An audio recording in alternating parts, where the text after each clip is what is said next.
All right, we will get started. Hello, everybody. My name is John Mumm. I'm a water planner with the New Mexico Interstate Stream Commission.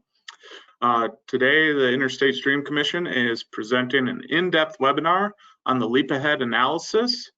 And today's topic is water quality by Dr. Bruce Thomson and Dr. Fred Phillips. Next slide, please.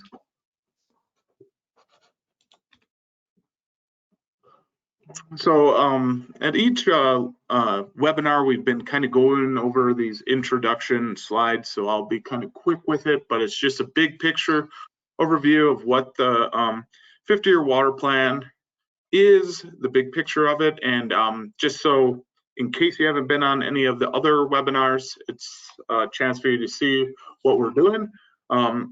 Again, we're always seeking for engagement of experts and stakeholder expertise from across New Mexico. The big goal of the leap ahead analysis was to build a science foundation that would allow us to kind of look into climate change and a leap ahead view towards 2070, and then have science experts with decades of years in published science on water and climate sciences on the subject. And from there, with that foundation built, we would want to go out to the public on a resiliency assessment and engaging the public or the boots on the ground that are decision makers and experts to get their input on how resilient they are based on that science foundation of changes coming. And through that, we would want to go with an adaptation strategies and development based off the resilience assessment from the public. And we would again be engaging with the public, the boots on the ground experts, the decision makers in our state to talk about these adaptation strategies for these changes coming. And then the goal of the 50-year water plan is to make recommendations on policy, operations, land management, local decision making and makers, and research as to how we can adapt to these strategies. Next slide. And so just another look at what our plan is for August and September. Again, right now we're in August, and we are in the Leap Ahead Analysis webinars. These are great webinars. If you miss any of them, don't worry. You can go onto our website and you can watch them. You can go through the PowerPoints too if you need to slow it down, because sometimes we talk fast. And so it just gives you a chance to go back and go through that information. And all our advisory teams, members that are presenting, we're really thankful that they're doing this because it really goes into depth of what the leap ahead analysis is about. In September, we're going to start talking about resiliency and what that means, and how are you resilient or are you not, and how we can start thinking about that. And we'll initiate the resiliency assessment in September. Also at the same time, we're going to continue a parallel tribal and public outreach and communication plan. Next slide. And this is information on our website. Feel free to jump on the 50-year water plan website. A lot of information on there, a lot of back information on it. Also, if you have any input or comments to put for the leap ahead analysis on the webinars, or the actual once the analysis is open for the public, you can make your comments or ask questions through a public input comment page. They're all over the website. You will see the link. Jump on, make your comment or your question, and that way it's all in the same location. Same with the 50-year water plan, which again is not the leap ahead analysis. And again, if you have questions or anything on that or comments, feel free to jump on and make it there on the website. If you have general questions, like on an email, like you're not on our contact list, you haven't been receiving this information through an email from the water plan email or myself, John Mumm, then feel free to shoot an email to that email there, and that way you can get added to that. We're trying to send all the comments and questions to the public input comment page. That way it's documented that you did ask that, and also that we can, so that when we comment on it, that it's all documented. So again, feel free to jump on that website. Again, I usually takes me a few hours to get these recordings onto that website. So if you want this recording or the PDF of it, it will be on the website in a few hours or possibly tomorrow morning, mattering on my schedule. So do not worry, it will be up there. And next, I want to introduce you to Dr. Bruce Thomson, our presenter on water quality. Thank you, John. And so this, again, as I said last week, I was also had the opportunity to present on extreme precipitation. This time we're talking about water quality. And again, I'd like to express my appreciation to being invited to participate on this team. It's organized by Nelia Dunbar, who is the state geologist and director of the Bureau of Geology and Mineral Resources at New Mexico Tech. And then the co-leaders are Dr. Fred Phillips, who is at New Mexico Tech, and Dr. David Gutzler, who's at UNM. And Fred is the co-conspirator on this particular effort here on water quality. And I believe I invited him to be online. And so I hope that he is. And if I say anything wrong, I hope that he will correct me or embellish it as needed. If you have questions, there is an opportunity in the upper right-hand corner of your screen, I believe, to ask questions. I don't think we're taking any questions orally, verbally, so you have to do them by writing.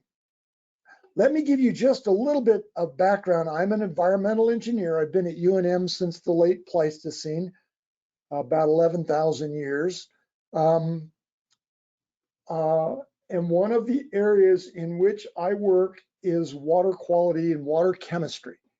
And I also have the pleasure, it's a dubious pleasure, of being a member of the State Water Quality Control Commission. And we'll talk about them a little bit, but they set the stream standards and play a very important role in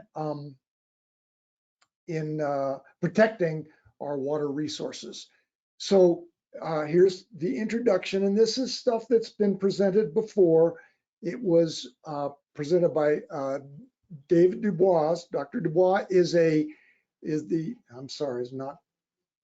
Dr. Dubois is a state climatologist, and David Gutzler is the recently retired climatologist at UNM. And they summarize the predictions of climate warming on the New Mexico climate and using the global climate models, GCMs, and the three figures on this page summarize those predictions. So in the upper right-hand corner, there are the predictions of increasing temperature, and you can see up through about 2015 or so, the predictions match the actual state observed temperatures fairly well. In the lower right-hand corner, again, you can see it kind of zooms in on the 5-year annual average observed temperatures. I guess maybe they're 10 years. But anyhow, you can see the red line shows that the temperature is in fact increasing, and there is quite a bit of variability from one year to the next, but on a long-term average, they are increasing. The story about precipitation is much less certain. There is a wide range of variation in the climate models, and there's a wide range of variation in the precipitation record. So the lower right-hand corner shows the precipitation record. The figure on the, I guess, the lower center shows the prediction, the long-term prediction out through the next, pretty much the end of this century. The blue line is the average, and I believe this is about 20 different global climate models. So the range is represented by the light blue shading. So there is a consensus agreement. Temperature will increase, considerable uncertainty about the effects of warming climate on precipitation, and there's even less certainty about water quality. So before I talk about water quality, I want to just give you a few statistics of water statistics about New Mexico surface water. This is from a report that is done every 5 years by the Office of the State Engineer. It's called Water Use by Categories, and it shows that about 50%, 52% of the water that is withdrawn for human use is surface water, and 48% of the withdrawals are for groundwater. Now, this is not the consumptive use. This is the water that's either diverted from our streams and rivers, or it's the water that's pumped from our aquifers. And I just want to put it in perspective that makes it a little bit easier to understand, I hope. And that is that the total withdrawals of surface and groundwater is 3.1 million acre feet. The total withdrawn to supply the Albuquerque areas about 100,000 acre feet. So that just, gives the orders of magnitude a little bit more physical reality. An acre foot's kind of a quirky unit if you don't work in the field. The table in the lower left-hand corner is from the 303D 305B. That's 305 is a typo. And we'll come back and refer to that in a second. But this summarizes the surface water streams in the state. We got somewhere around 6,700 miles of perennial streams, non-tribal streams. We've got about 190,000 miles of non-perennial streams. These are the ephemeral and intermittent streams. We've got 170 significant lakes, and we've got 85,000 acres of lakes, public lakes and reservoirs, and somewhere around 10 times that, 845,000 acres of freshwater wetlands. So you can see again, our watersheds are dominated by the non-perennial rivers and streams, but yeah. Okay, so the big question is, how will a warming climate affect water quality in New Mexico? And I'm going to set the stage by discussing water quality and regulations a little bit in New Mexico. And the reason I want to do that is because a very convenient way of measuring change is to look at the existing quality of our water resources in the context of the standards, the stream standards and groundwater standards. So we'll talk just a little bit about regulations. We have the Clean Water Act that was passed in 1972. It was actually amendments to the Federal Water Pollution Control Act, 1972. And it required that the states develop standards for all their surface water. These are both numeric and descriptive standards, and they are designed to protect the designated use of each body of water. And the stream standards are reviewed and updated every 3 years. This is a process known as the triennial review, and it currently is in progress. Last month, we had 5 days of public hearings on this from 8 in the morning until 6 at night. Very, very involved process, lots of opportunity for public input. The standards are adopted by the Water Quality Control Commission and then approved by EPA. Okay, that's all well and good. And then what it requires down at the bottom that the states do a biannual reporting of the status of the of the assessed streams, of the streams in the state. And this is prepared by the New Mexico Environment Department's Surface Water Quality Bureau. And again, it's approved by the Water Quality Control Commission. And this is online. And at the end of this presentation, there are references, and including a reference to this. And so this is the integrated report, 303D, 305B, integrated report. And so this is the document that quantifies the water quality in the state of New Mexico. And what we do with the stream standards is we identify designated uses of each reach of stream or river or lake, the designated use of the surface waters in the state of New Mexico. And here is a list of them. It supports aquatic life. And under aquatic life, we have cold water life, marginal cold water life, cool water, marginal warm water, and marginal. So those are criteria that are developed, numeric criteria and descriptive criteria in many cases, which are necessary to support an appropriate aquatic life. Then there's fish culture. This would be like for fish hatcheries. Primary, secondary contact recreation, which includes cultural or religious or ceremonial purposes, public water supply, and so forth. You can read it. So most of our surface waters are designated to achieve one or more. In fact, most of them have 3 or more designated uses. So it's the Middle Rio Grande, for example, is secondary contact recreation, public water supply, and marginal warm water fish aquatic life. So multiple uses. Okay, so this is from the Surface Water Quality Bureau's website.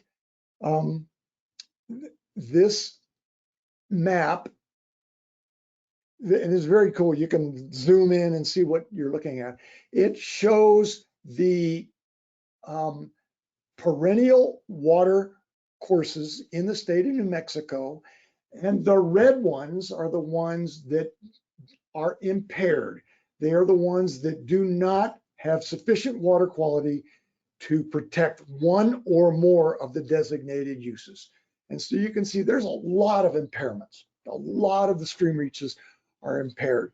And the Surface Water Quality Bureau assesses each reach, and there's several hundred of them. I should have looked up the total number, but they assess each reach. And so these are the top one is the impairment categories of the streams. And you can see that the red line is streams in which at least one designated use is not supported and a total maximum daily load is needed. A total maximum daily load is a load calculation which determines what the maximum amount of the problematic constituent. It might be E. coli, it might be nutrients, it might be sediments. It determines what is the total amount that can be allowed in that reach and that will not result in impairment. And so you can see it hasn't changed much in the last 15 years. The green line, which is in the bottom, that's the reaches of stream for which all the designated uses are supported. And the ones in between are ones where we need more information to make a definitive determination. But you can see again here, there may have been a slight increase in the percentage of surface waters for which all the designated uses are supported, but it's a pretty slight use. And the same thing with the lakes. Okay, so what are the causes of impairments of the streams and rivers? And the number one cause of impairment is temperature. And of course, that's a pretty obvious link with, or it would appear to be a pretty obvious link with a warming climate. And the actual story is not quite so clear. So number one is temperature. Number two is nutrients and eutrophication. When we talk about nutrients, we're talking about nitrogen species, either ammonia, nitrate, or nitrate. And they will stimulate the growth of aquatic plants, mainly algae, but also lemon and duckweed and things like that. The other nutrient we worry about is phosphorus, and these are constituents of fertilizer. They also show up in wastewater treatment plant effluents. So nutrients and eutrophication is the second. E. coli bacteria, and we'll talk about this in a few minutes, but E. coli is an indicator organism. It's a enteric bacteria present in the intestines of warm-blooded animals, including humans, dogs, cats, aquatic mammals, beavers, and so forth, and waterfowl. So E. coli is an indication of fecal contamination, and indirectly, it suggests that there might be a risk of pathogenic organisms. Then we go down the list, and turbidity, aluminum, sediments, and siltation, dissolved oxygen. So the ones that are likely to be affected by a warming climate are listed there: temperature, nutrients, E. coli, dissolved oxygen, and specific conductance, which is salinity. And so you can see from the data that, you know, ag and grazing is 24%, drought-related impacts 8%, and so forth. And I'm not going to go into this in much detail. It's in the presentation. You can download the presentation. You can send me a note, and I'll send you the whole thing if that's what you prefer. For lakes, the causes of impairment: number one is mercury in fish tissue. Number two is PCBs, polychlorinated biphenyls in fish tissue.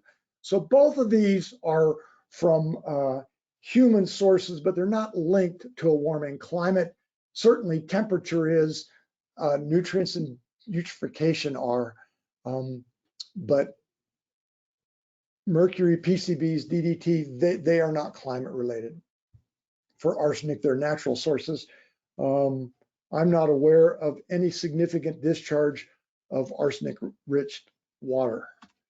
Okay, so let's talk about now, get to the meat of the topic, the possible impacts of warming climate on water quality. So there have been a couple of nationwide studies.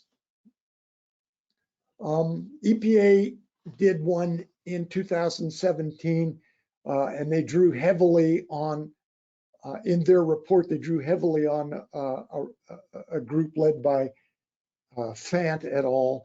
And their results are shown over here in the upper right-hand corner.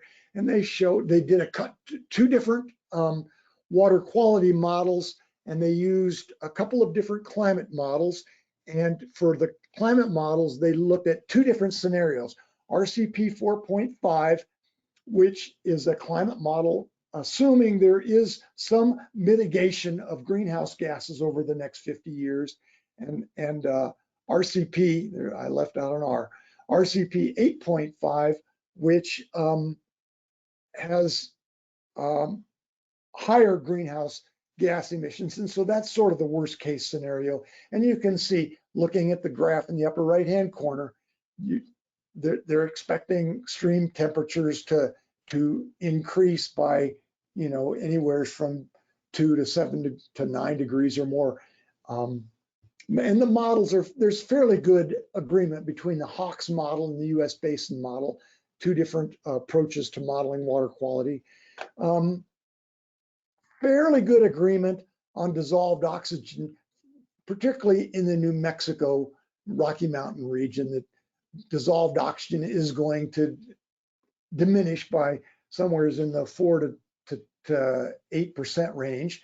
Nitrogen, there's not much agreement between the two models in the long term. You can see the Hawks model predicts increase in nitrogen.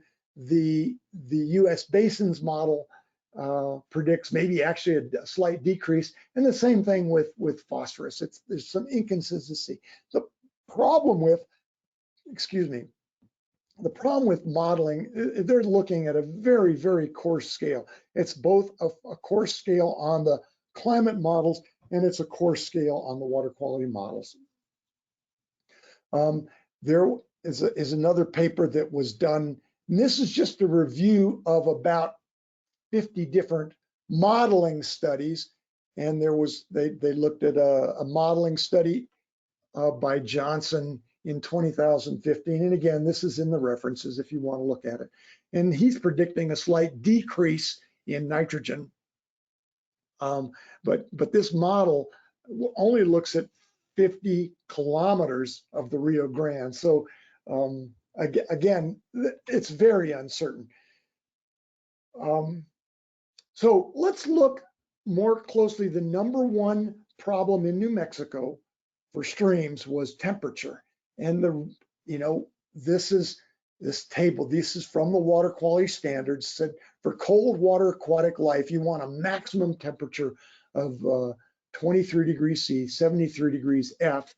The average temperature needs to be 20 degrees C or less, 68 degrees F or less. And this 4T3, that's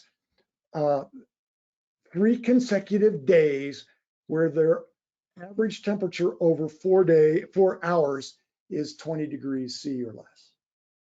So that's a problem. And then they also have, I included the dissolved oxygen level. And the reason I included that is because dissolved oxygen is a function of temperature, as you can see there on the left-hand side, and it's also a function of altitude. So at sea level, which is the black line, the oxygen is much more soluble than at 10,000 feet, which is the magenta line. So we've got the double whammy of a warming temperature, but we're also in higher elevation streams. So dissolved oxygen is an especially critical parameter as the climate warms. Now, there was a new study that is one of the better studies that I've seen by this group. They were studying a tributary to the Columbia River up in eastern Oregon, and it's a climate that's very similar to some of our high altitude trout streams. And they noted that water temperature can be affected by 3 factors: air temperature, the decrease in riparian vegetation, and change in stream flow. And they did a very sophisticated model over this watershed. And let's look in the upper right-hand corner. This is a change in riparian canopy. And so they were concerned about a change in the canopy as a result of wildfires. And certainly that is a concern for us, but you'll see that there are other factors, particularly watershed management, that affects our riparian canopy. So the black line is the base case, and you can see there's about almost a 10 degrees Celsius diurnal change in temperature. But the bottom line, which is the temperature swing that you would expect if you had a mature riparian forest. And there is a dramatic reduction both in the magnitude and the average magnitude of temperature, but also in the diurnal swing. The change in air temperature, not much effect. Change in stream discharge, either plus or minus 30%, not much effect. And so these guys conclude, and oops, let me go back. They conclude that shade was by far and away the single biggest factor influencing stream temperature. And I was a little bit skeptical. Years ago, when I was director of the Water Resources Program, we did a summer study every summer on different watersheds around New Mexico. And one of the first places we did was the Sapio River, which flows Sapio River which flows out of the Sangre de Cristos just a little bit north of Mora. It eventually joins the Mora River. And we encountered this ranch. And this is just north of the Las Vegas airport. And this one watershed, it was managed by a fellow who was very aware of the impacts that grazing has on watershed and riparian quality. And so he fenced off his river to exclude cattle from grazing, and his neighbor, allowed the cows to wander right in the stream. And you can see huge difference in the riparian vegetation between these two ranches. And so there are these benefits of the riparian zone, and pretty obvious. It reduces stream temperature, it reduces turbidity, it reduces the colloidal solids, which have aluminum in them, which was one of the common causes of impairment, particularly in the northern New Mexico trout streams, and it reduces sediments. It provides an environment for fish. It's pretty, it reduces erosion, it reduces, the benefits of a riparian zone cannot be overstated. The next thing, and this is an area that I have been doing some work on, is E. coli. Recall that was the third biggest contributor for impairment. It's an enteric bacteria present in all warm-blooded animals, third leading cause of impairment. And what we have found in our research here at UNM, and as well as others, that E. coli, particularly in warmer streams like the Rio Grande that flows through Albuquerque, has a very strong seasonal effect. And so that's shown by some river monitoring data collected by BEMP. BEMP is the Bosque Ecosystem Monitoring Program. It's administered through UNM and also run through Bosque School, private school, right down next on the banks. And so they collect monthly data, and it shows that the stream standard is this red line, and it shows that during the summer, many of the water quality, in fact, most of the water quality samples exceed the stream standard, not by a factor of 10, but in many cases by a factor of 100. And so we have done some work on this, and we've published it. And you can see in the upstream sites, the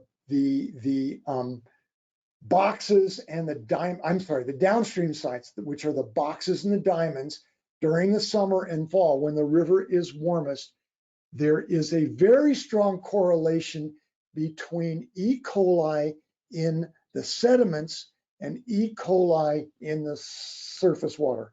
And it's very strong evidence that E. coli is naturally occurring as a result of regrowth. And I make the comment, and this is the pun for the day: E. coli is a great parameter for drinking water quality. E. coli is a crappy parameter for surface water quality. Sorry about that. Another factor that is strongly correlated to a warming climate is wildfire. And this was discussed by Ann Tillery a couple weeks ago and covered in chapter 5 of the Leap Ahead analysis. And it talks about the effects of fire. And there was a fire in 2000 up in the Jemez, the Cerro Grande fire. It burned a bunch of watersheds on and above Los Alamos property. And this is a map of the wildfire. And I don't know that you can see it, but Los Alamos property is delineated by that yellow boundary. Well, it became a science project for many of the environmental scientists at Los Alamos, and it was a great opportunity for extensive monitoring of wildfire impacts on the watershed for 4 summers following the fire. And so what you can see in the lower left-hand corner is the effects on annual runoff. So the white bars are runoff before the fire. And then the subsequent bars are the runoff after the fire for 2001, 2002, 2003, and the summer of 2004. And you can see, again, the white bar, a huge impact on runoff in the year immediately following the fire, and the watershed recovered. The sediment load, same thing. The sediment load, big impact. And again, this is a log scale. So the sediment load jumps up by, in some cases, a factor of 100 following the fire. And I just picked calcium as a surrogate for the metals, but the pre-fire is represented, pre-fire calcium concentration is represented by the horizontal bar, and the calcium concentration after the fire is represented by the box and whisker charts as a result of monitoring by Los Alamos staff. And so there was an increase in runoff, increase in erosion, increase in debris flow. There was increase in soil loss, increased concentration of suspended solids, metals, organics, and so forth. This down the lower left-hand corner is kind of hard to see, and I apologize for that. If you want the details, you can either look at the get a copy of the PowerPoint, or you can go to the original reference.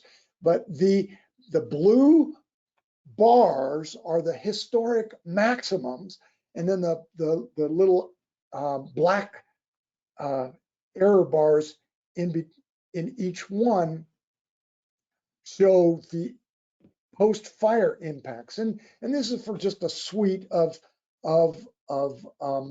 parameters, including alkalinity, cyanide, metals, and so forth. So, you know, the fire impact on water quality was quite dramatic. However, the concentrations for all of the measured parameters returned to near pre-fire conditions within 4 summers, except for suspended solids, which again reflects the erosion.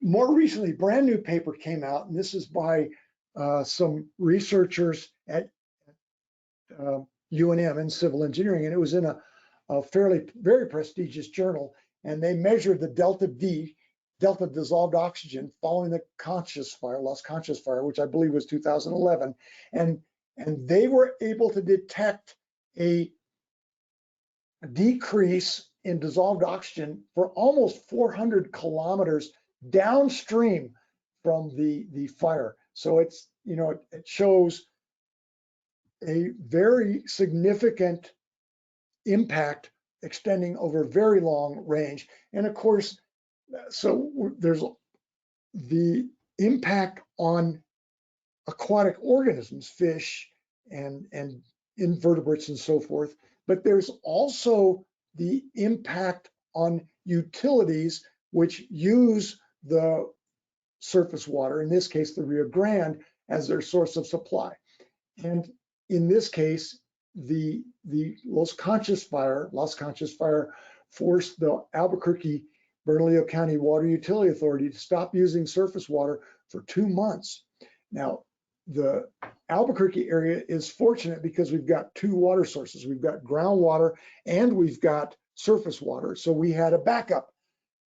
But a community that without that alternative source would be in a world of hurt. Coming to the close here, there are some knowledge gaps and uncertainty. First of all, the obvious one is there are few modeling studies on the impacts of warming climate on water quality. So there are few modeling studies, and the modeling studies that have been done to date have, for the most part, been done at a very coarse scale, which don't give us the confidence to predict what the impacts might be. The temperature is a main cause of impairment and needs special attention. And again, I've become a real firm believer in the impacts of the riparian vegetation. So that needs some special attention within the state. And then my last comment about E. coli, and again, this is something that's especially dear to my heart, is that the relationship is uncertain, but I personally think that E. coli impairments will increase as water temperature increases because of natural sources in our streams and rivers. So the conclusions: a third of the stream miles in New Mexico do not achieve their designated use. The primary causes are, as we've talked about, temperature, nutrients, E. coli, and dissolved oxygen. And those are the ones that may be affected by climate warming. For the lakes, about half the acreage of our lakes are impaired. And the only impairment that may be affected by climate warming, or at least directly affected by climate warming, are temperature. There's not been a discernible change in the extent of impairment to date, but we monitor it every 2 years, assess the streams every 2 years, so we need to track that. Limited water quality modeling shows the expected decrease in flow, which is not a surprise. We've talked about that before. There is maybe an increase in temperature and uncertain effects on other parameters. And I'll just jump right to that last statement, that the riparian environment affects other constituents. So I will close with that and take questions. I would just like to point out that the last slide does have the references. You can download the slides. You can contact me or Dr. Phillips. Here's our contact information. And John, I will turn it back to you. And if Fred is online and Fred would like to make any comments, I would be most appreciative. Yes, Fred, are you there? I am here. Can you hear me? Yes. Is there anything that you want to say prior to the questions? No, I think Bruce summed it up very well.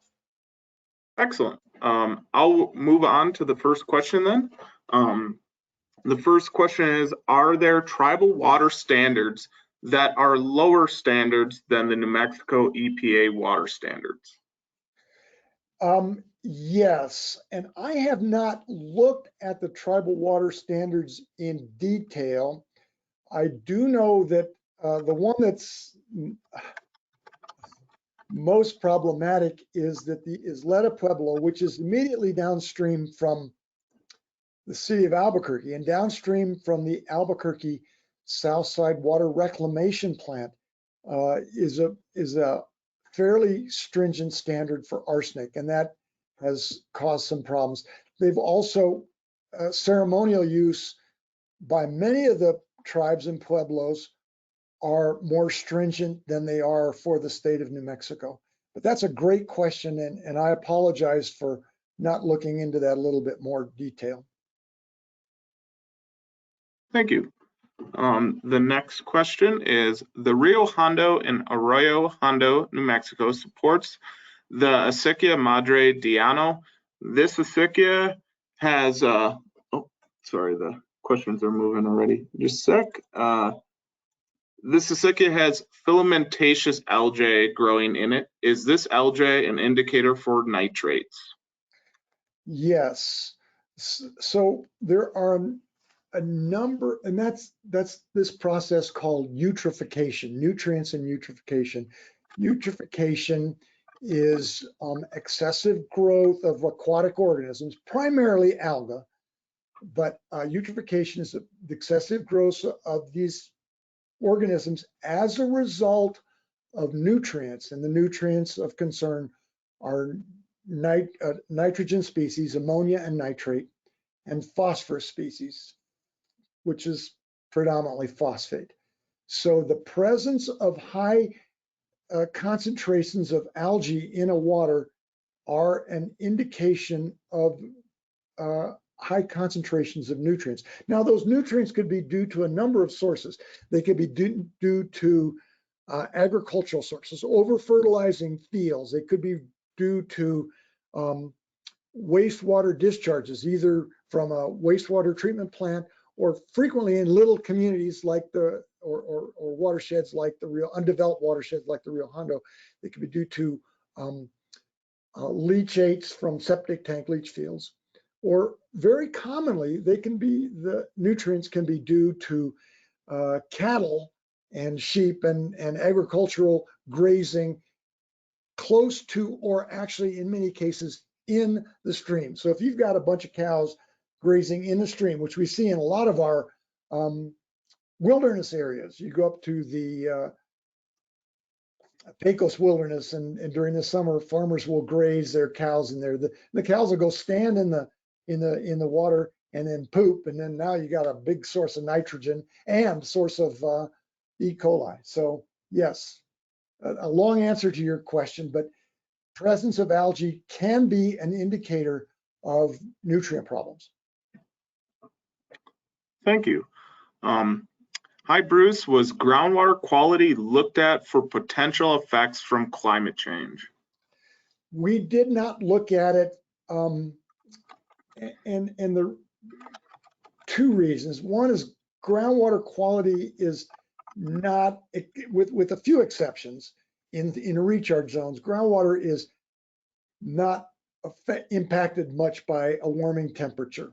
In a recharge zone, you could have increase in total dissolved solids as a result of evaporation occurring, but most groundwater is so deep that it's just not influenced by warming temperature. The second reason is I don't have a way of measuring it. You know, the surface water, we've got very clear surface water standards.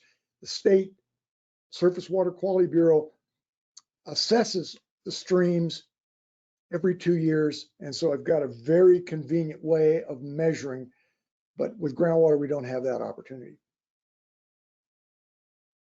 Thank you. Do you expect harmful algae blooms to threaten water quality in reservoirs?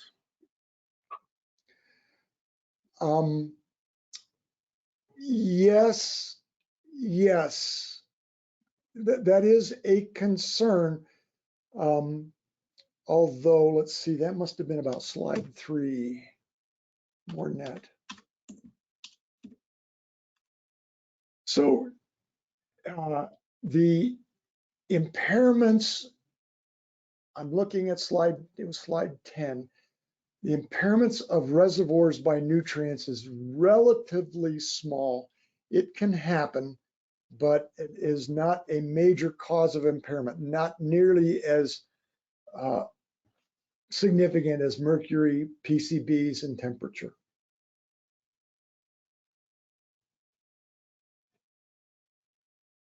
If I could add, Please. to that, one potential effect that we did not look at is that of having a nutrient load entering, let's say, a reservoir that is relatively constant with time. And if climate change causes the water inflow to the reservoir to decrease with time, then you can increase nutrient loadings without without actually increasing the amount of nutrients coming in. So that I would think is a potential effect during prolonged periods when reservoir levels are very low. But I do not know that we have any data or any studies on that. Yeah. You know, the difference between these two studies, this was the EPA assessment, was the difference between the nitrogen and phosphorus was how they treated their nutrient loadings. One study, and I don't recall which, assumed constant nutrient loading, decreasing water volume, and the other one allowed the nutrient load to decrease with the flow as well. It's very uncertain, but Fred makes a very good point.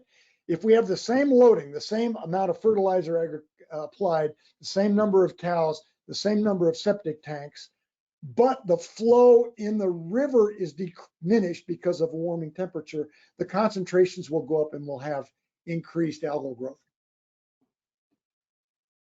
Thank you. The next question, what does this all portend for New Mexico trout fishing industry? I missed hearing what average stream temperatures are now and if they have increased. To the best of my knowledge, the temperature in our high quality cold water, so we're talking about the cold water aquatic life, to the best of my knowledge,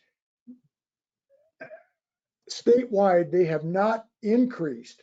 But at the same time, remember, temperature was the #1 cause of impairment of rivers and streams in the state of New Mexico. So they're very vulnerable. And what it'll do to the fishing industry is of grave concern. Thank you. Are the contaminants values cumulative over time?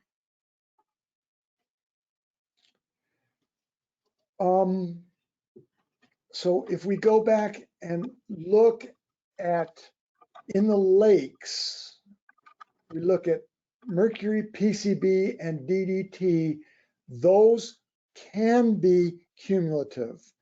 There are no obvious natural processes which will remove them from the watershed. All three of those will accumulate in the sediments and conceivably be removed, by precipitation, and they reside in the sediments, buried in the stream sediments. For the contaminants in surface water, I don't believe any of these are cumulative. For instance, nutrients, they will wash right through the system. There are some natural processes which will remove them from the water. So no, they're not cumulative. Okay, thank you. I do not have any further questions at the moment. We'll give everybody a little time if you have any further questions. Is there anything that you and Dr. Phillips want to cover from what these questions have been covering, possibly? I would give Fred a chance to embellish or add to these conclusions. I don't know that I have anything else to say on that. I don't really have anything to add either. I thought the questions were very good, and we're addressed pretty clearly. And so at this point, I don't have anything additional. Okay, John, I'd like to remind the audience that Fred is going to give a presentation on Thursday on the impacts of hydrological processes. So that'll be the same time. It's 2 o'clock, and he's done a very good piece of work on that investigation. So bring lots of questions. That's what Dr. Thomson is saying. Lots of lots of questions. One that actually came up. It is, I apologize for this being outside the scope of this talk. What do you think are the greatest climate risks to UNM infrastructure? To New Mexico infrastructure, not just UNM.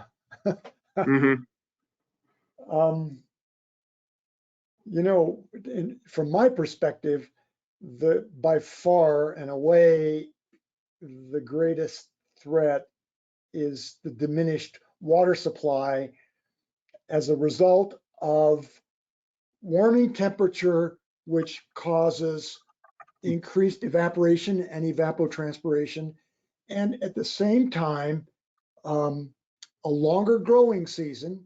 So, the farmers are going to, and the farmers, and including the urban farmers like me that have a small lawn, we are going to start watering our crops earlier in the season. There'll be a longer growing season, so we'll need more water for the agriculture. And then the third factor that affects that is that the high altitude water resource will change, or high altitude precipitation will change from snowpack to increased summer precipitation. So I think by far and away the greatest threat to New Mexico is reduced water supply. Fred? I agree with you, and I'll just amplify on that a little bit.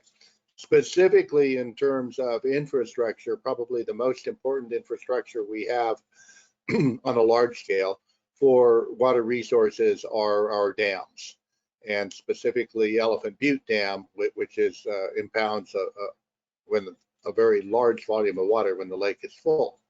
And climate change is essentially in the process of rendering that infrastructure irrelevant. You look at the water levels in Elephant Butte over the past 20 years, and seldom has there been a useful amount of water in storage behind the reservoir. And that process is probably only going to continue. So, 110 years ago, the Bureau of Reclamation came up with a scheme, which, given the conditions of the time, was a well thought out scheme to make agriculture practicable, large scale irrigated agriculture practicable, by storing sufficient water to tide over periods of drought. And the infrastructure that we have is no longer up to that task. And so this raises huge challenges for the state. We either have to come up with new approaches to storing water, or we have to come up with adaptations that will enable us to maintain the societal goals that we want to in the presence of a wildly fluctuating water supply. And so I see that as the primary challenge to infrastructure. And I would add to that is that Elephant Butte, it is where it is, and it serves the function it serves because of the regulatory infrastructure. The Rio Grande Compact requires water to be stored in Elephant Butte. And if we could move it upstream, there would be a lot less evaporation. Thank you. The next question is actually kind of for me. It asks about, will participants get digital access to the PowerPoint that was presented? And yes, again, go to our website. The location on the website is in case you missed it. It's just bold the things in case you missed it.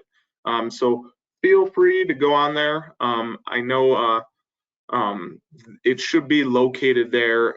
Feel free to jump on the website, and there'll be a PDF availability of it there. And we have one more question, and this is the final one. Are there types of algae that could impact the ability for drinking water systems to treat and deliver water? That's sort of an interesting question.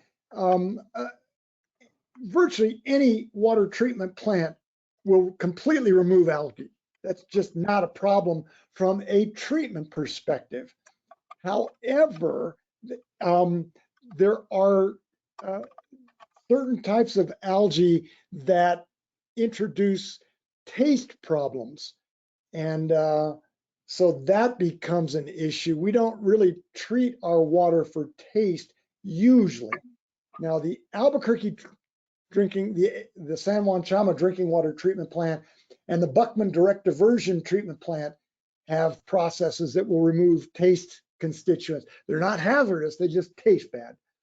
So the short answer is no, algae will not affect the treatment process. A little bit more complete answer is that if we had high concentrations of certain types of algae, we'd have taste problems. But in my experience, that's not been a problem in the state of New Mexico. That's a real problem back up in the Northeast and the Southeast, where they have lots of warm, organic, rich reservoirs and they draw on that as their source of supply. Mhm. Well, I want to thank our presenters for giving us all this information today. Again, feel free to jump to the 50-year water plan website for further information. We have a presentation on Thursday again by Dr. Phillips, and please show up to that. Again, if you go to the website, there's a registration spot for that presentation also, and other events coming up in the next few weeks. Thanks for participating, everybody, and I look forward to seeing you on Thursday. Thank you, Dr. Thomson and Dr. Phillips, for helping us out in this presentation today. Thank you. Thank you very much. Thanks, Fred. You're very welcome.